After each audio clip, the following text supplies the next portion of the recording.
குழந்தை வந்து டாக்டர் ஆகணுமா, இன்ஜினியர் ஆகணுமா அப்படின்றத அந்த குழந்தை தான் டிசைட் பண்ணணும். எஸ், பேரண்ட்ஸ் வில் நோ என் குழந்தைக்கு இது வரும் வராதுன்னு. பட் அவங்க அதுக்காக கைடு தான் பண்ண முடியும். ஓகே, இப்போ ஒரு ஒரு நான் ஆக்டர் ஆகணும், நான் மியூசிஷியன் ஆகணும் அப்படின்னு ஒரு குழந்தை சொன்னா கூட அதை வேல்யூ பண்ணணும். ஏன் உனக்கு நீங்க அதை ப்ராப் பண்ணலாம். ஓகே, அதை நீங்க ரிசர்ச் பண்றதுக்கு ஹெல்ப் பண்ணலாம். எதனால நீ வந்து இப்போ ஆக்டர் ஆகணும்னு நினைக்கிற? அப்போ நீ சின்ன வயசுலேருந்து உன்னோட ஆக்டிங் ஸ்கில்ஸ்ல நீ என்னெல்லாம் லேர்ன் பண்ணியிருக்க, உனக்கு இதெல்லாம் நல்லா வருதா, எப்படி இருக்கு, அது மாதிரி தான் பண்ணும். அப்பா அம்மாவே இப்போ வந்து டாக்டர் ஆகணும் அப்படின்னு சொல்றாங்க.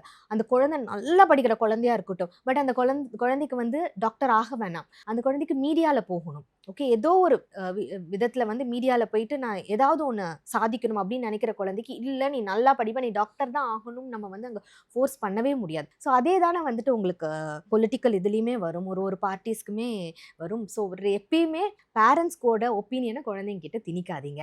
அதே மாதிரி இங்கேருந்து தான் ஆரம்பிக்குது. ஓகே, என்னோட ஒப்பீனியன் இது, உன்னோட ஒப்பீனியனும் நான் கன்சிடர் பண்ணுறேன், 2 பேரும் டிஸ்கஸ் பண்ணலாம், உனக்கு இதில் எது பெஸ்ட்டாக வருமோ அதை நம்ம சூஸ் பண்ணிக்கலாம்னு நம்ம இங்கே ஆரம்பிக்கிறது தான் எல்லா விஷயங்களுமே சூட் ஆகும்.